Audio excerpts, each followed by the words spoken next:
नमस्कार विद्यार्थी मित्रमैत्रिणींनो, मी अपर्णा सतेज कुलकर्णी डेक्कन एज्युकेशन सोसायटीच्या Ahilyadevi high school for girls Pune येथे गेली 18 वर्ष गणित या विषयाचं अध्यापन करते। आज आपण इयत्ता 10वीचा गणित भाग 2 यामधील प्रकरण पहिले समरूपता अभ्यासणार आहोत। या प्रकरणातील महत्त्वाचे घटक आपण या तासिकेत अभ्यासणार आहोत ते म्हणजे दोन त्रिकोणांच्या क्षेत्रफळांचे गुणोत्तर हा महत्त्वाचा गुणधर्म, त्यानंतर याच गुणधर्माच्या आधारे असणारा प्रमाणाचे मूलभूत प्रमेय हे अतिशय महत्त्वाचे असे प्रमेय आणि या प्रमाणाच्या मूलभूत प्रमेयाचा व्यत्यास ही दोन प्रमेय आपण अभ्यासणार आहोत। त्याचबरोबर या आजच्या घटकांवरील काही उदाहरणे आपण आज सोडवणार आहोत। चला तर मग आज आपण पीपीटीच्या माध्यमातून अभ्यासाला सुरुवात करूया। विद्यार्थी मित्रो, आपले प्रकरण पहिले समरूपता या पाठामधील आज आपण पाहणारे उपघटक दोन त्रिकोणांच्या क्षेत्रफळांचे गुणोत्तर, प्रमाणाचे मूलभूत प्रमेय आणि प्रमाणाच्या मूलभूत प्रमेयाचा व्यत्यास।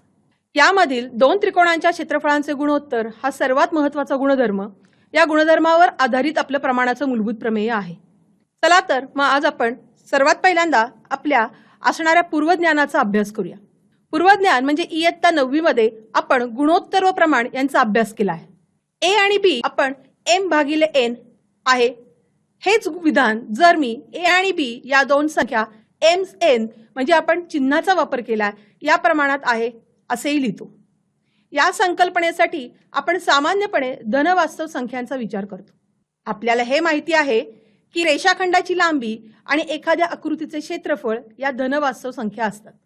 आपल्या त्रिकोणाच्या क्षेत्रफळाचे सूत्र हेही आपल्या सर्वांना माहितीच आहे, ते म्हणजे त्रिकोणाचे क्षेत्रफळ बरोबर 1/2 पाया गुणिले उंची। त्रिकोणाचे प्रकार आपण आपल्या ज्या पद्धतीने त्रिकोणाचे प्रकार शिकायला सुरुवात केली त्यामधले त्रिकोणाच्या असणाऱ्या कोणांच्या प्रकारांवरून आपल्याला माहिती आहे त्रिकोणाचे 3 प्रकार। एक म्हणजे लघुकोण त्रिकोण, की इथे आकृतीमध्ये असणारा त्रिकोण DEF या त्रिकोणामध्ये प्रत्येक कोण D, E आणि F हे आपल्याला लघुकोण दिसतात। लघुकोण आपल्या सर्वांना माहिती आहे की लघुकोणाचं माप हे 90 अंशापेक्षा कमी असतं। त्यानंतर असणारा दुसरा त्रिकोणाचा प्रकार तो म्हणजे काटकोन त्रिकोण। आकृतीमधील त्रिकोण LMN हा काटकोन त्रिकोण आहे। काटकोन त्रिकोणामध्ये M या ठिकाणी आपल्याला 90 अंशाचा कोन झालेला दिसतो आणि त्यानंतर येणारा पुढचा त्रिकोणाचा प्रकार तो म्हणजे विशालकोन। आकृतीतील RST हा विशालकोन त्रिकोण आहे। विशालकोन त्रिकोणामध्ये आपल्या आकृतीनुसार RST हा कोन याचे माप हे 90 अंशापेक्षा जास्त दिसते म्हणजे तो विशालकोन आहे। हा झाले त्रिकोणाचे प्रकार। या त्रिकोणाच्या प्रकारावरून आपण यांचा का अभ्यास करतोय तर याचाच वापर आपल्याला पुढे करायचा आहे, तो म्हणजे असणारे लघुकोण त्रिकोण। हा जो लघुकोण त्रिकोण आहे या त्रिकोणामध्ये आपल्याला ABC हे त्रिकोणाचे 3 शिरोबिंदू दिसतात। सर्वप्रथम आपल्याला शिरोलंब म्हणजे काय याची संकल्पना स्पष्ट करायची आहे।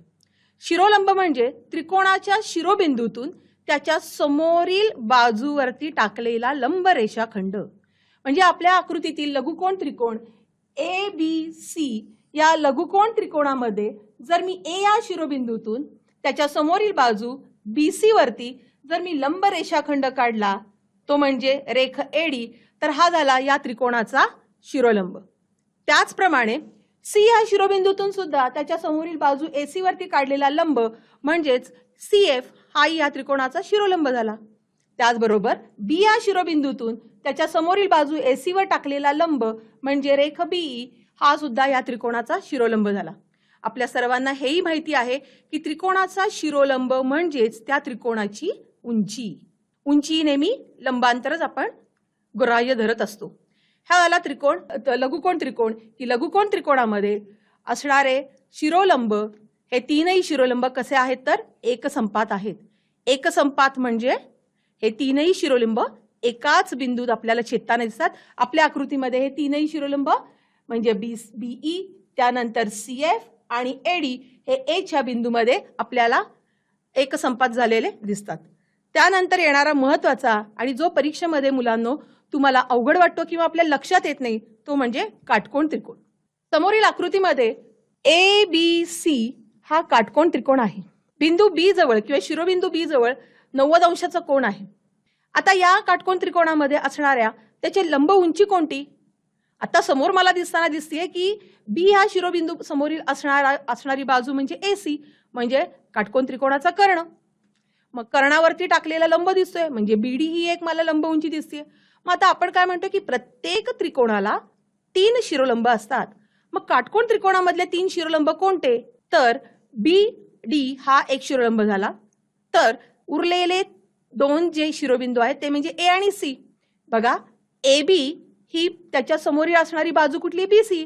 याच्यावरती लंब आहे म्हणजे AB ही एक लंब उंची होणार आहे. तसंच C या शिरोबिंदूतून बाजू AB वर टाकलेला लंब म्हणजे BC किंवा CB ही सुद्धा त्या काटकोन त्रिकोणाची लंब उंची होणार आहे. म्हणजे काटकोन त्रिकोणामध्ये AB त्यानंतर CB आणि BD ह्या असणाऱ्या काटकोन त्रिकोणाचे काय झाले तर लंब उंची झाली. हे लक्षात ठेवा. इथे सुद्धा आपण हा गुणधर्म सिद्ध करू शकतो की असणाऱ्या प्रत्येक त्रिकोणाचे शिरोलंब हे एकसंपात असतात. इथे मिळणारे AB, CB आणि DB हे शिरोलंब आपल्याला B ह्या बिंदूमध्ये एकसंपात झालेले दिसतात. आता सगळ्यात महत्वाचा असणारा पुढचा त्रिकोण तो म्हणजे विशालकोन त्रिकोण. समोर तुम्हाला स्क्रीनवरती त्रिकोण PRQ दिसतोय. त्रिकोण PRQ मध्ये कोण R हा आपल्याला इथे विशालकोन दिसतोय. आता विशालकोन त्रिकोणामध्ये आपल्याला त्याची लंब उंची कशी मोजता येईल? कारण ही उदाहरणं किंवा हे त्रिकोणाचे प्रकार आपल्याला आपल्या पुढच्या भागांमध्ये 10वीच्या प्रत्येक गणितांमध्ये वापरायची आहेत. त्यामुळे इथे करताना मी समजा Q ह्या शिरोबिंदूतून PR ही बाजू जर का मी वाढवली आणि Q हा शिरोबिंदूतून त्रिकोणाच्या बाहेरील बाजूस जर मी लंब टाकला तर QS ही विशालकोन त्रिकोण PRQ ची लंब उंची होईल. तसेच जर मी QR ही बाजू पुढील बाजूस वाढवलीच आणि P ह्या शिरोबिंदूतून त्रिकोणाच्या बाहेरील बाजूस PT हा लंब जर काढला तर ही या त्रिकोणाची लंब उंची होईल. तसेच आता इथे येणार R ज्या ठिकाणी आपल्याला विशालकोन झालेला दिसतोय. हा विशालकोणासमोरील बाजू आपल्याला PQ दिसतेय. इथे आता आपल्याला कुठली बाजू वाढवायची गरज नाही. त्यामुळे R ह्या शिरोबिंदूतून बाजू PQ वर टाकलेला लंब म्हणजे ही या त्रिकोणाची लंब उंची होणार आहे. हे सर्व प्रकार आता आपण शिकण्यामागची कारण की आपल्याला पुढे करताना प्रत्येक वेळेला प्रत्येक त्रिकोणाचे प्रकार येतील आणि त्या त्रिकोणाप्रमाणे त्याचं जर मला क्षेत्रफळ काढायचं झालं तर प्रत्येक त्रिकोणाचं क्षेत्रफळासाठी आपल्याला माहिती आहे 1/2 पाया गुणिले उंची याचा आपण वापर करतो. मग आता आपल्याला या तीनही गोष्टींवरनं लक्षात आलं असेल की या तीनही त्रिकोणांमध्ये आपल्याला त्यांची लंब उंची सहजपणे काढता येऊ शकते. त्रिकोणाचे क्षेत्रफळ 1/2 पाया गुणिले उंची.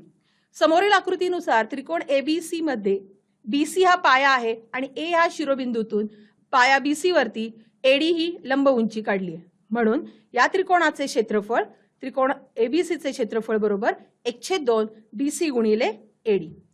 चला तर आपण शिकलेल्या या क्षेत्रफळांचा जो वापर आहे तो करून आपण इयत्ता 10वीतील सर्वात महत्त्वाचा गुणधर्म अभ्यासणार आहोत. तो म्हणजे 2 त्रिकोणांच्या क्षेत्रफळांचे गुणोत्तर. कोणत्याही 2 त्रिकोणांच्या क्षेत्रफळांचे गुणोत्तर काढू हे तुमच्या पाठ्यपुस्तकातीलच चित्र आहे. तुम्हाला दिलेल्या आकृतीमध्ये त्रिकोण ABC आणि त्रिकोण PQR दिसत आहेत. इथे त्रिकोण ABC चं जर मला क्षेत्रफळ काढायचं असेल तर मी BC हा पाया घेईल आणि AD ही उंची घेईल. आकृतीनुसार आपल्याला याच पद्धतीने घ्यावं लागेल. तसेच त्रिकोण PQR मध्ये QR हा पाया आणि PS ही उंची. चला तर मग या 2 त्रिकोणांचं क्षेत्रफळ जर काढायचं झालं तर त्रिकोण ABC चा BC हा पाया AD ही उंची, त्रिकोण PQR चा QR हा पाया आणि PS ही उंची. आता आपल्याला सगळ्यात महत्त्वाचं काय काढायचं आहे तर या 2 त्रिकोणांच्या क्षेत्रफळांचं गुणोत्तर काढायचं आहे. म्हणजे त्रिकोण ABC च्या क्षेत्रफळाचे त्रिकोण PQR च्या क्षेत्रफळाशी असणारे गुणोत्तर बरोबर 1/2 गुणिले BC गुणिले AD. हे का लिहिलं तर कारण त्रिकोण ABC चं क्षेत्रफळ 1/2 BC गुणिले AD. मग छेदामध्ये काय लिहिणार? त्रिकोण PQR चं क्षेत्रफळ. मग त्रिकोण PQR चं क्षेत्रफळ काय येईल? 1/2 QR गुणिले PS. आता आपण ह्या छेद आणि अंश यांचा जर आपण या असणाऱ्या गुणोत्तरामध्ये जर विचार केला तर असणाऱ्या अंशामधले 1/2 आणि छेदामधले असणारे 1/2 यांचा आपण इथे काय करू शकतो? लोप करू शकतो. मग हा लोप झाला तर मला काय मिळेल? तर त्रिकोण ABCच्या क्षेत्रफळाचे त्रिकोण PQRच्या क्षेत्रफळाबरोबर मिळणारे गुणोत्तर काय मिळते मला? BC गुणिले AD छेद QR गुणिले PS. मग मुलांनो BC गुणिले AD म्हणजे काय आहे? तर त्रिकोण ABCचा पाया आणि त्याची संगत उंची आहे. तसंच QR गुणिले PS म्हणजे काय मिळतो, तर त्रिकोण PQRचा पाया QR आणि त्याची उंची PS. म्हणजे यावरून आपण असं म्हणू शकतो की दोन त्रिकोणांच्या क्षेत्रफळांचे गुणोत्तर हे त्यांच्या पाया व संगत उंची यांच्या गुणाकाराच्या गुणोत्तरा एवढे असते. परत एकदा मी हा गुणधर्म तुम्हाला लक्षात आणून देते. विद्यार्थ्यांनो, हा गुणधर्म फार महत्वाचा आहे. त्याचा आपल्याला वापर पुढील उदाहरणांमध्ये करायचा आहे. काही प्रमेय सोडवताना याचा वापर आपल्याला करावा लागणार आहे. त्यामुळे परत एकदा बघा, जर मी दोन त्रिकोण घेतले, मग ते त्रिकोणाचे कोणतेही प्रकार असतील, लघुकोण त्रिकोण असू दे, विशाल कोण त्रिकोण असू दे, त्याचा काटकोण त्रिकोण असेल, या त्रिकोणांचं जर मी क्षेत्रफळाचे गुणोत्तर घेतलं, कोणत्याही दोन त्रिकोणांच्या क्षेत्रफळाचं गुणोत्तर जर मी घेतलं, तर ते मला त्यांच्या पाया व संगत उंची यांच्या गुणाकाराच्या गुणोत्तरा एवढे मिळते. आपल्याला परीक्षेमध्ये काही ठिकाणी वापरताना याचे काही शॉर्ट फॉर्म्स पण वापरता येऊ शकतात, की एका त्रिकोणाचा पाया जर मी B1 घेतला आणि उंची H1 घेतली आणि दुसऱ्या त्रिकोणाचा पाया B2 घेतला आणि उंची H2 घेतली. इथे B1 आणि H1 का केलंय, B आणि H का वापरले, तर इंग्लिशमध्ये पायाला बेस म्हणतात आणि उंचीला हाईट म्हणतात, म्हणून B आणि H घेतले. पहिला त्रिकोण म्हणून त्याला B1 H1 आणि दुसरा त्रिकोण म्हणून B2 H2. जर आपण या दोन्ही त्रिकोणांचं जे क्षेत्रफळ घेतली, ती क्षेत्रफळ आपण लिहिताना सपोज पहिल्या त्रिकोणाचं क्षेत्रफळ A1 म्हटलं, दुसऱ्या त्रिकोणाचं क्षेत्रफळ A2 म्हटलं, तर त्या दोन्ही A1 आणि A2 यांच्या गुणोत्तर आपल्याला काय मिळेल, क्षेत्रफळांचं गुणोत्तर, तर B1 गुणिले H1 भागिले B2 गुणिले H2.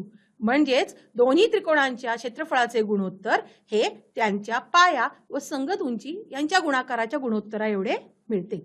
आता एक विचार असा येऊ शकतो की समजा आपल्याला यामध्ये दोन कंडिशन्स पण मिळू शकतात, की ह्या दोन्ही त्रिकोणांमध्ये जर का दोन्ही त्रिकोणांचा जर पाया समान असेल तर, किंवा या दोन्ही त्रिकोणांची उंची समान असेल तर मला या दोन त्रिकोणांच्या क्षेत्रफळाचं गुणोत्तर कशाच्या प्रमाणात मिळेल किंवा कसं असू शकेल, ते आपण पुढील स्लाइडवरनं बघूया. ही अट पहिली आहे. काय पहिली अट दिली आपल्याला, की समजा दोन्ही त्रिकोणांची उंची समान असेल. आता आपल्या आकृतीनुसार त्रिकोण ABC आणि त्रिकोण PQR आहेत.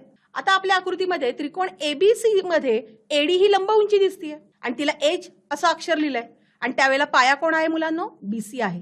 तर त्रिकोण PQR मध्ये PS हा लंब टाकलेला आहे QR वरती, म्हणजे PS ही त्याची उंची झाली आणि त्याबरोबर त्याचा पाया QR आहे. आता इथे सगळ्यात महत्वाची गोष्ट, ही गणित जेव्हा आपण सोडवत असतो भूमितीचं, तेव्हा आकृतीचं निरीक्षण नीट करायचं. या दोघांमध्ये आपल्याला लंब उंची H दर्शवली आहे, PS H आणि AD पण H. मग आत्ताच आपण अभ्यासलेला गुणधर्म बघूया, की कोणते दोन त्रिकोण आहेत, तर त्रिकोण ABC आहे आणि दुसरा त्रिकोण कोण आहे, PQR आहे. मग त्रिकोण ABCचे क्षेत्रफळाचे गुणोत्तर त्रिकोण PQRच्या क्षेत्रफळाशी जर मी घेतलं, तर माझं आत्ताचा असणारा गुणधर्म काय होता, दोन त्रिकोणांच्या क्षेत्रफळाचे गुणोत्तर हे त्यांच्या पाया आणि संगत उंचीच्या गुणाकारा एवढे असते. मग त्रिकोण ABCचे क्षेत्रफळ बरोबर BC गुणिले H, कारण पाया BC आहे आणि उंची H आहे. तर त्रिकोण PQRचे क्षेत्रफळ बरोबर पाया QR आहे आणि उंची H आहे. मग दोन्हीकडेही जर अंश आणि छेदामध्ये पाहिलं तर दोन्हीकडे आपल्याला उंची समान दिसते, म्हणजे Hचा आपण काय करूया, लोप केला असता आपल्याला काय मिळेल, BC आणि QR. म्हणजे हा BC कोण आहे, तर पहिल्या त्रिकोणाचा पाया आहे, तर QR हा कोण आहे, तर QR हा दुसऱ्या त्रिकोणाचा पाया आहे. म्हणजे मला मिळताना जर दोन त्रिकोणांच्या जर क्षेत्रफळाचं गुणोत्तर काढायचं आणि त्यांची जर उंची समान असेल मुलांनो, तर त्यांची क्षेत्रफळेचे गुणोत्तर हे त्यांच्या संगत पायाच्या प्रमाणात मिळते. हा गुणधर्म आपल्याला यातनं सिद्ध करता आला. म्हणजे त्रिकोण ABCचं क्षेत्रफळ भागिले त्रिकोण PQRचं क्षेत्रफळ बरोबर B1 भागिले B2. आपण मगाशीच पाहिलंय B1 आणि B2 म्हणजे काय, पहिल्या त्रिकोणाचा पाया आणि दुसऱ्या त्रिकोणाचा पाया. आता दुसरी अट बघूया. दुसरी अट काय म्हटलीये, की समजा दोन्ही त्रिकोणांचा पाया समान असेल तर. मग आता आकृतीमध्ये त्रिकोण ABC आणि त्रिकोण आतमध्ये बघा डॉटेड लाईनने काढलेला त्रिकोण APB दिसतोय. मग त्रिकोण APB या दोन्ही त्रिकोणात पाहिला गेला तर या दोन्ही त्रिकोणांची नावं बघा, त्रिकोण CAB आणि त्रिकोण TAB. म्हणजे दोघांमध्ये AB ही बाजू आपल्याला सामायिक दिसते आणि त्याचबरोबर CD ही H1 ने दर्शवली आहे, म्हणजे त्या असणाऱ्या त्रिकोण ABC ची लंब उंची आणि त्रिकोण PAB ची H2 ही लंब उंची. म्हणजे दोघांची उंची आपल्याला H1 आणि H2 ही दोन्ही वेगवेगळी नावं टाकल्यामुळे आपल्याला इथे कळतं की या दोघांची उंची वेगवेगळी आहे, पण यांचा पाया काय आहे तर समान आहे. मग आपण आपल्या गुणधर्माचा वापर केला तर त्रिकोण ABCचे क्षेत्रफळ भागिले त्रिकोण APBचे क्षेत्रफळ बरोबर पाया गुणिले उंची, म्हणजे AB गुणिले H1 आणि AB गुणिले H2. इथे सुद्धा मला अंश आणि छेदामध्ये AB हे दिसणारे घटक दिसतात, त्यांना आपण लोप केला तर मला त्रिकोण ABCच्या क्षेत्रफळाचे त्रिकोण APBच्या क्षेत्रफळाशी येणारे गुणोत्तर H1 भागिले H2 मिळते. म्हणजे H1 आणि H2 या काय आहेत, तर या दोन्ही त्रिकोणांच्या संगत उंची आहेत. म्हणजे जर दोन्ही त्रिकोणांचा पाया समान असेल तर समान लांबीच्या पायांच्या दोन त्रिकोणांची क्षेत्रफळे त्यांच्या संगत उंचीच्या प्रमाणात असतात. यातले आपण ही महत्वाच्या असणाऱ्या दोन अटी पाहिल्या की एक म्हणजे जर का पाया समान असेल आणि एक म्हणजे उंची समान असेल. पण पुढील उदाहरण अभ्यासूया. या उदाहरणाचा आपल्याला खूप मोठा उपयोग होणार आहे. शेजारी एक आकृती दिली आहे. काय दिली आकृती की या आकृतीमध्ये एपी ही लंब आहे बीसीला आणि त्याचबरोबर पुढची महत्वाची बाजू दिली आहे की एडी आणि बीसी या दोन्ही रेषा एकमेकींना समांतर आहेत मुलांनो. आता इथे विचार करताना आणि आपल्याला काय काढायला सांगितलंय तर त्रिकोण एबीसीचे त्रिकोण बीसीडी बरोबर असणारे गुणोत्तर काढा. बघा बरं, त्रिकोण ए बी सी हा तुम्हाला दिसतोय आणि त्याबरोबर त्रिकोण बी सी डी हाही दिसतोय. आता या दोन्ही त्रिकोणांच्या नावांवर मला एवढं कळतं की हे दोन्ही त्रिकोणांचा पाया मला आता बीसी हा समान दिसतोय. मग आता या दोन्ही त्रिकोणांची उंची कशी बघता येईल तर त्रिकोण एबीसीची उंची मला समोर दिसते की एपी, कारण एपी दोन समांतर रेषा आहेत मुलांनो. या दोन समांतर रेषांमधील असणारं अंतर हे नेहमी लंबांतर असतं. म्हणजेच डीसी जी आपण बाजू घेतोय त्रिकोण डीबीसीची त्यामधल्या डी ह्या बिंदूतून सुद्धा जर मी लंब टाकला बीसी वरती तर तो लंब आणि एपी यांची लांबी कशी असेल समान असेल. म्हणजे इथे मला मिळताना जर का दोन समांतर रेषांमध्ये जर त्रिकोण स्थित असतील किंवा बद्ध असतील तर त्या दोन त्रिकोणांमध्ये जर त्यांचा पायाही समान असेल तर त्यांची असणारी उंची पण कशी असते समान असते. मग त्यासाठी आपण बघूया उकल काय लिहिता येईल. इथं रेषा एडी ही समांतर आहे रेषा बीसीला. त्याचबरोबर त्रिकोण एबीसीचे त्रिकोण बीसीडी बरोबर असणारे गुणोत्तर जर मी काढले तर मी इथं गुणधर्म वापरला पहिला बीसी गुणिले एपी भागिले बीसी गुणिले एपी, कारण दोन्ही त्रिकोणांसाठी असणारी उंची समान आहे आणि पायाही समान आहे. म्हणजे बीसी गुणिले एपी अंशात आणि छेदात याचा जर लोप केला तर मला मिळताना काय मिळतं गुणोत्तर तर त्रिकोण एबीसीचे त्रिकोण बीसीडी बरोबर असणाऱ्या क्षेत्रफळाचे गुणोत्तर 1:1. म्हणजे इथे या दोन्ही त्रिकोणांची उंची समान व पायाही समान आहे म्हणून मला गुणोत्तर काय मिळालं 1:1. आता हीच गुणोत्तरांमध्ये जर का मी तिरकोस गुणाकार केला तर मला काय मिळणार आहे मुलांनो की त्रिकोण एबीसीचं क्षेत्रफळ हे त्रिकोण बीसीडीच्या क्षेत्रफळा एवढेच मिळते. तर हा फार महत्वाचा मुद्दा आपण लक्षात ठेवायचा आहे की जेव्हा दोन त्रिकोण हे जर समांतर रेषेमध्ये असतील आणि त्यांचा पाया जर समान असेल तर त्यांची उंचीही समानच असणार आहे. म्हणजे ते दोन त्रिकोण असतील त्या दोन्ही त्रिकोणांचं क्षेत्रफळ कसं असतं तर सारखं असतं. हे लक्षात ठेवा, हा फार महत्वाचा गुणधर्म आहे. आता आपण जो गुणधर्म शिकलो त्या गुणधर्मावर आधारित आपण काही कृती सोडवणार आहोत. आपल्याला माहितीये की आपलं पूर्णपणे असणारी प्रश्नपत्रिका किंवा आपलं पुस्तक जे आहे हे कृतीवरती आधारित आहे आणि कृतीच्या अध्यापनालाच आपण सगळ्यात महत्वाचा इथे आपल्या या वर्षीपासून किंवा मागच्या वर्षीपासून आपण अभ्यासाला लागलोय. ते आपल्या परीक्षेमध्ये आपल्याला अशा कृती सोडवायला येणार आहेत. त्यामुळे आता पहिल्यांदा दिलेल्या आकृतीचं निरीक्षण करायचं आणि काय काढायला सांगितलंय हे बघूया. आपल्याला सांगताना सांगितलं की त्रिकोण एबीसीच्या क्षेत्रफळाचे त्रिकोण एपीक्यूच्या क्षेत्रफळाशी असणारे गुणोत्तर काढा. मग चला तर बघूया. त्रिकोण एबीसी हा बाहेरील बाजूमध्ये असणारा त्रिकोण दिसतोय सगळ्यांना. मग त्रिकोण एबीसीचा बीसीचा पाया घेतला तर एआर ही उंची मिळणार आहे मला. तसंच दुसरा त्रिकोण एपीक्यू घेतला की जो आतील बाजू दिसतोय त्याच्यामध्ये मला परत एआर ही उंची मिळतीये आणि पाया हा पीक्यू मिळतोय. म्हणजे इथे आपल्याला दिलेल्या चौकटी पहिल्यांदा पूर्ण कराव्या लागतील. त्यासाठी मी पहिल्यांदा आपण गुणधर्म वापरणार की दोन त्रिकोणांच्या क्षेत्रफळाचे गुणोत्तर हे त्यांच्या संगत पाया व उंचीच्या गुणाकारा एवढे असते. म्हणून त्रिकोण एबीसीचे क्षेत्रफळ बरोबर बीसी गुणिले एआर तर त्रिकोण एपीक्यूचे क्षेत्रफळ बरोबर पीक्यू गुणिले एआर. म्हणजे आता इथे अंशात आणि छेदात मला एआर सारखे दिसतात म्हणून आपण त्यांचा लोप केला तर मला मिळताना बीसी छेद पीक्यू हे उत्तर मिळणार आहे. हे लक्षात ठेवा. म्हणजे मिळताना या दोन्ही त्रिकोणांमध्ये जर पाया समान आहे उंची समान आहे म्हणजे यांचे क्षेत्रफळांचे गुणोत्तर आपल्याला त्यांच्या संगत पायाच्या प्रमाणात मिळणार आहे. पुढील उदाहरणांमध्ये सगळ्यात महत्वाचा भाग आहे की काय दिलं ही कृती पूर्ण करायची. बिंदू एम हा रेख एबीचा मध्यबिंदू आहे आणि रेख सीएम ही त्रिकोण एबीसीची मध्यगा आहे. मग आता आपण इथे त्रिकोण एएमसी आणि त्रिकोण बीएमसीचे क्षेत्रफळाचे गुणोत्तर काढायला सांगितलंय. आता मध्यगा दिली आहे म्हटल्यानंतर मुलांना एवढं आपल्या लक्षात येते आपण इयत्ता 9वीला शिकलोय की जर एखाद्या रेषाखंडाचा जर एखादा बिंदू मध्य असेल तर त्या मध्यबिंदूमुळे त्या रेषाखंडाचे दोन समान भाग होतात. म्हणजे इथला आपला जर सीएम ही मध्यगा म्हटली आहे आणि एम हा एबीचा मध्यबिंदू म्हटला म्हणजे एम बरोबर बीएम आपल्याला मिळणार आहे. आपल्याला दोन त्रिकोणांचं क्षेत्रफळांचं गुणोत्तर काढायचं म्हणजे आपल्याला पाया आणि उंची पाहिजे. म्हणजे एएमसी बघा एएमसी हा आपल्याला दिसतो इकडे आणि दुसरा त्रिकोण बीएमसी हे दोन्ही त्रिकोण आहेत. पण मला इथे त्यांचे पाया कळले पण आता उंची कशी कळणार त्यासाठी आपण आपलीची जर रचना केली तर या रचनेनुसार आपल्याला असं कळतं की CD ही त्यांची उंची होईल की जी त्रिकोण CMB साठी पण असणार आहे आणि त्रिकोण AMC साठी पण असणार आहे. म्हणजे या दोन्ही त्रिकोणांची उंची समान झाली म्हणजे आपल्याला काय माहिती आहे की येणाऱ्या दोन्ही त्रिकोणांचं जे असणारं क्षेत्रफळांचं गुणोत्तर आहे हे त्यांच्या संगत पायांच्या प्रमाणात मिळेल म्हणजे AM/BM. आता AM/BM मी पुढे लिहिताना AM भागिले AM लिहिते. का मी खाली AM लिहिला? कारण AM बरोबर BM, कारण बिंदू M हा रेख AB चा मध्यबिंदू आहे.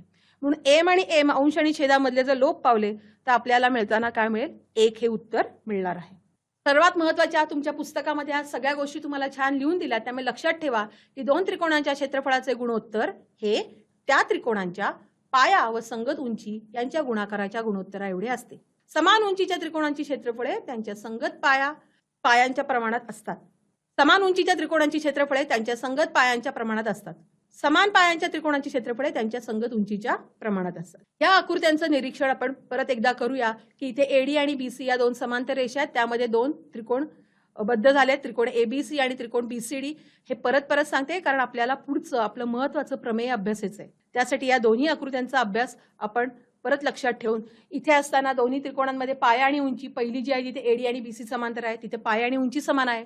तर दुसऱ्या आकृतीमध्ये त्रिकोण ABC आणि त्रिकोण AD मध्ये येणारी आपल्याला इथे A मधून जर का मी BD वरती लंब टाकला गेला तर ही त्याची लंब उंची होणार आहे की जेणेकरून आपल्याला हे दोन्ही त्रिकोणांमध्ये असणारी पहिल्या त्रिकोणामध्ये त्यांची उंची आपल्याला दाखवता येते. मी निळ्या रंगाने दाखवले त्याप्रमाणे दुसऱ्या त्रिकोणामध्ये पण उंची आपल्याला समान आहे दाखवता येईल. म्हणजे येणारी गुणोत्तर दुसऱ्या आकृतीमध्ये त्यांच्या पायाच्या प्रमाणात येते. सगळ्यात महत्त्वाचं आपण जे आता प्रमेय शिकणार आहोत ते म्हणजे प्रमाणाचे मूलभूत प्रमेय. प्रमाणाच्या मूलभूत प्रमेयाचा असणारा निर्मिती ही थेल्स या गणितज्ञाने केली आहे. हा गणितज्ञ ग्रीक होता आणि या गणितज्ञाने भूमितीला भरपूर अभ्यास केलाय. त्याचबरोबर पायथागोरस हे या थेल्स यांचे विद्यार्थी होते. त्यामुळे याच प्रमाणाच्या मूलभूत प्रमेयाला थेल्सचे प्रमेय असेही म्हटले जाते. चला तर मग आपण आपलं असणारं महत्त्वाचं प्रमाणाचं मूलभूत प्रमेय अभ्यासणार आहोत. प्रमाणाच्या मूलभूत प्रमेयाचं विधान बघूया. त्रिकोणाच्या एका बाजूला समांतर असणारी रेषा त्याच्या उरलेल्या दोन बाजूंना भिन्न बिंदू छेदत असेल तर ती रेषा त्या बाजूंना एकाच प्रमाणात विभागते. आपल्याला जेव्हा विधान दिलं जातं त्यावेळेला त्या विधानातलं पक्ष आणि साध्य हे आपल्याला त्यातलं शोधता यायला पाहिजे. काय दिलंय? त्रिकोणाच्या एका बाजूला असणारी रेषा. त्याप्रमाणे चला आपण आकृती काढूया. मी एक त्रिकोण काढला, त्या त्रिकोणाला नाव दिलं त्रिकोण ABC. त्या त्रिकोणामध्ये एका बाजूला समांतर असणारी रेषा म्हटलंय आणि ती रेषा उरलेल्या दोन बाजूंना भिन्न बिंदू छेदते. म्हणून मी रेषा L काढली की जी बाजू BC ला समांतर आहे आणि जी बाजू AB आणि बाजू AC यांना P आणि Q या बिंदूंमध्ये अनुक्रमे छेदेल. इथपर्यंतची भाग हा जो होता हा आपला झाला पक्ष. आता तर नंतरचा येणारा भाग जो असतो तो आपला असतं साध्य. तर आपल्याला काय म्हटलंय? तर ती रेषा त्या बाजूंना एकाच प्रमाणात विभागते. PQ या लाईनमुळे आपल्याला बाजू AB आणि बाजू AC यांचे AP आणि PB AQ आणि QC मध्ये विभाजन झालेले दिसते. म्हणजे आपल्याला प्रमाणात दाखवायचं म्हणजे काय? ते AP भागिले PB बरोबर AQ भागिले QC हे आपल्याला दाखवणं गरजेचं आहे. चला तर मग पक्ष आणि साध्य बघूया. आपण आत्ताच आकृतीचं वर्णन केलंय त्याप्रमाणे आपल्याला पक्ष दिसतंय. त्रिकोण ABC मध्ये रेषा L समांतर रेषा BC आणि रेषा L ही बाजू AB ला P मध्ये आणि बाजू AC ला Q मध्ये छेदते. साध्य आहे AP छेद PB बरोबर AQ छेद QC. पण दिलेल्या माहितीच्या आधारे आपल्याला आपल्या साध्याकडे जेव्हा जाता येत नाही त्यावेळेला आपण काय करतो मुलांनो? सर्वात महत्वाचं आपण रचना करतो. समोर स्क्रीनवरती मी त्रिकोण ABC आहे आणि PQ काढलाय. आपल्या पुस्तकात दिल्याप्रमाणे मी पण इथे लिहून घेतलं की रेख BQ आणि रेख CP. मी रेख BQ काढला. रेख BQ काढल्यामुळे मला त्रिकोण PBQ हा एक तयार झालेला दिसतोय. आणि आता इथे मला वापरताना आपल्या प्रत्येक पुस्तकाची रचना आहे की आपल्याला आधीच शिकलेल्या भागावरती आधारित त्याचा वापर आपल्याला पुढच्या प्रमेयांमध्ये करावा लागतो आणि करतो आपण. आता इथे मला दोन त्रिकोणांचं क्षेत्रफळ जर मी घेतलं तर मला इथे असं दिसतंय की त्रिकोण APQ आणि त्रिकोण PBQचा जर मी विचार केला तर त्रिकोण APQच्या क्षेत्रफळाचे त्रिकोण PBQच्या क्षेत्रफळाशी जर मी गुणोत्तर काढले तर मला AP छेद PB हे मिळू शकतं. म्हणजे माझ्या साध्यातली एक बाजू मिळेल. मग ती मिळवण्यासाठी इथे या दोन त्रिकोणांचं आपण क्षेत्रफळ काढताना मी समजा Q या बिंदूतून जर मी R ही एक रचना केली तर मला दिसतं की या दोन्ही त्रिकोणांची उंची कशी दिसते? आता समान दिसते. म्हणजे आता यांचं गुणोत्तर मला त्यांच्या पायाच्या प्रमाणात घेता येईल. मग त्यामुळे मी असं लिहिलं की त्रिकोण APQ व त्रिकोण PQB हे समान उंचीचे त्रिकोण आहेत. आत्ताच तुम्हाला मी दाखवलं होतं त्याप्रमाणे समान उंची आपण जी रचना केली होती QR ची. म्हणजे मला त्रिकोण एपीक्यूच्या क्षेत्रफळाचे त्रिकोण पीक्यूबीच्या क्षेत्रफळाशी असणारे गुणोत्तर AP/PB हे विधान पहिलं मिळालं. त्याचबरोबर माझ्याकडे त्रिकोण एपीक्यू आणि जर मी सीपी जोडला तर त्रिकोण सीपीक्यू पण तयार होतो. म्हणजे त्रिकोण एपीक्यू भागिले त्रिकोण पीक्यूसीचं जर मी गुणोत्तर घेतलं क्षेत्रफळांचं गुणोत्तर तर AQ/QC. इथे पण त्याच पद्धतीने मी पी या बिंदूतून जर AQ वरती लंब टाकला तर ती या दोन्ही त्रिकोणांची काय होईल, उंची समान, म्हणजे त्यांच्या क्षेत्रफळाचे गुणोत्तर पायाच्या प्रमाणात मिळाले. आता विधान 1 आणि विधान 2 झाले. विधान 1 आणि विधान 2 मध्ये असणारा त्रिकोण एपीक्यूचे क्षेत्रफळ, त्रिकोण एपीक्यूचे क्षेत्रफळ हे आपल्याला दिसतंय, दोन्हीकडे आहे. पण छेदामध्ये असणारे त्रिकोण पीक्यूबी आणि त्रिकोण पीक्यूसी हे आपल्याला समान दिसत नाहीयेत. म्हणजे मला हे दोन्ही गुणोत्तर समान आणायचे आहेत. म्हणजे मला कुठेतरी त्रिकोण पीक्यूबीचं क्षेत्रफळ आणि त्रिकोण पीक्यूसीचं क्षेत्रफळ पण मला समान दाखवण्याची गरज आहे. म्हणून मी इथे असं करते की त्रिकोण पीक्यूबी आणि त्रिकोण पीक्यूसी यांचा जर विचार केला तर हे दोन्ही त्रिकोण पीक्यू की त्यांचा पाया आहे आणि या पीक्यू ही बीसीला समांतर आहे. आपल्याला ऑलरेडी आपल्या असणाऱ्या पक्षामध्ये ही गोष्ट होती. म्हणजे त्रिकोण पीक्यूबी आणि त्रिकोण पीक्यूसी या दोन्ही त्रिकोण हे समांतर रेषेमध्ये बद्ध आहेत आत्ताच आपण पाहिल्यानुसार. म्हणजे हे दोन्ही त्रिकोण कसे झाले, त्यांचा पाया समान आणि उंची पण समान. म्हणजे ज्या वेळेला ज्या त्रिकोणांचे पाया आणि उंची समान असतात तेव्हा त्यांची क्षेत्रफळे पण कशी असतात, सारखी असतात. म्हणून विधान 3 मिळालं की त्रिकोण पीक्यूबीचे क्षेत्रफळ बरोबर त्रिकोण पीक्यूसीचे क्षेत्रफळ. मग आता विधान 1, 2 आणि 3चा विचार केला असता मला विधान 1 आणि विधान 2 हे आता एकमेकांबरोबर समान दाखवता येऊ शकतात. आणि जर या दोन्ही विधानं जर समान असतील तर त्यांच्याबरोबर असणाऱ्या त्यांच्या उजव्या बाजू म्हणजे AP/PB भागिले AQ/QC हेही मला दाखवता येऊ शकतं. याप्रमाणे आपण प्रमाणाचं मूलभूत प्रमेय अभ्यासलेलं आहे. त्याच्यावर आधारित एक उदाहरण बघूया. इथे आपल्या त्रिकोण PQR मध्ये NM समांतर आहे RQ. जर PM बरोबर 15, MQ बरोबर 10 आणि NR बरोबर 8 तर PN काढा. याप्रमाणे आपण सगळ्यात महत्त्वाचं, जेव्हा कधी तुम्हाला अशा पद्धतीची गणित येतील त्यावेळेला पहिल्यांदा त्या त्रिकोण PQR मध्ये NM ही समांतर आहे QR ला दाखवणं गरजेचं आहे. तेव्हाच आपण प्रमाणाचं मूलभूत प्रमेय इथे वापरू शकतो. म्हणून PN/NR बरोबर PM/MQ. त्याबरोबर आपण जर किमती त्या ठिकाणी जर आपण घातल्या तर आपल्याला आपल्या असणाऱ्या साध्याचे म्हणजे PN ची किंमत काढता येऊ शकते. त्याचबरोबर ही आकृती बघूया. तुमच्या पाठ्यपुस्तकातील उदाहरणे आहे. आकृतीत काही कोणांची मापे दिली आहेत आणि त्यावरनं आपल्याला दाखवायचं की AP/PB बरोबर AQ/QC. आकृतीचं निरीक्षण केलं तर आकृतीमध्ये APQ आणि त्रिकोण ABC दिसत आहेत. मग त्रिकोण APQ आणि त्रिकोण ABC मधल्या कोण APQचं माप आणि कोण ABCचं माप कसं आहे, 60-60 अंश आहे. म्हणजे आपण इयत्ता 9वी शिकल्याप्रमाणे जर दोन कोणांची मापे आणि त्यांच्या असणाऱ्या स्थितीनुसार ते संगत कोण दिसत आहेत, म्हणजे PQ ही BCला समांतर आहे. म्हणजे संगत कोण कसोटीनुसार PQ समांतर झाली BCला. मग आता आपण इथे त्रिकोण ABC मध्ये PQ समांतर BC करून प्रमाणाचं मूलभूत प्रमेय वापरू शकतो आणि AP/PB बरोबर AQ/QC. प्रमाणाच्या मूलभूत प्रमेयाचा व्यत्यास. विद्यार्थी मित्रांनो, आपल्याला हे प्रमेय सिद्ध करायचं नाहीये, पण त्याचं वाक्य फक्त लक्षात ठेवा की एखादी रेषा जर त्रिकोणाच्या दोन भुजांना भिन्न बिंदूत छेदून एकाच प्रमाणात विभागत असेल तर ती रेषा उरलेल्या बाजूंना समांतर असते. म्हणजे आपल्याला आकृतीमधील त्रिकोण ABC मध्ये आपल्याला जर AP/PB याचे गुणोत्तर AQ/QC एवढं जर दाखवलं गेलं तर आपल्याला असं म्हणता येईल की ती रेषा L ही बाजू BCला समांतर आहे.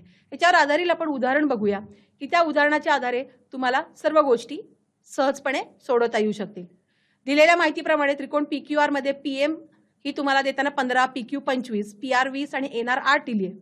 तर रेषा NM ही बाजू RQ ला समांतर आहे का नाही हे कारण विचारले. मग आता इथे PR काढायची आहे म्हणजे PN+NR केलं तर P-N-R म्हणजे N हा बिंदू P आणि R चे म्हणजे तिन्ही बिंदू कसे आहेत तर एकरेषीय आहेत. म्हणजे 20 बरोबर किमती घातल्या तर मला PN ची किंमत मिळाली. त्याचबरोबर PQ ची किंमत पण त्याच पद्धतीने काढता येईल. PQ बरोबर PM अधिक MQ किमती घातल्या तर MQ ची किंमत मिळाली. आता PN भागिले NR चं गुणोत्तर घेतलं 12/8 तर ते मिळालं 3/2. तसं PM/MQ चं गुणोत्तर घेतलं 15/10 तर तेही मिळालं 3/2. मग आता विधान 3 आणि 4चा विचार केला तर PN/NR बरोबर PM/MQ. म्हणजेच रेषा NM ही बाजू RQ ला कशी आहे, समांतर. इथे महत्त्वाचं कारण लिहिण्याचं आहे की प्रमाणाच्या मूलभूत प्रमेयाचा व्यत्यास. जर आपण दिलेल्या बाजूंचे जर असणारे जर गुणोत्तर सारखी काढली आणि ती गुणोत्तर जर समान असतील तर आपण ती रेषा दिलेल्या बाजूला समांतर आहे असं आपण सिद्ध करू शकतो. विद्यार्थी मित्रांनो, आजच्या तासिकेमध्ये आपण समरूपता या प्रकरणातील सर्वात महत्त्वाचे पहिले असणारे घटक शिकलो. ते म्हणजे दोन त्रिकोणांच्या क्षेत्रफळाचे गुणोत्तर, दुसरा म्हणजे प्रमाणाचे मूलभूत प्रमेय आणि प्रमाणाच्या मूलभूत प्रमेयाचा व्यत्यास. प्रमाणाचे मूलभूत प्रमेय हे तुमच्या प्रश्नपत्रिकेतील प्रश्न 3B मध्ये तुम्हाला लिहायला विचारलं जाऊ शकतं. प्रमेय आपल्याला त्या प्रश्नामध्ये विचारणार आहे. त्यामुळे सतत सराव करत राहा, उदाहरणे सोडवत राहा आणि सराव केला तरच आपल्याला गणित खूप उत्तम जमणार आहे. धन्यवाद.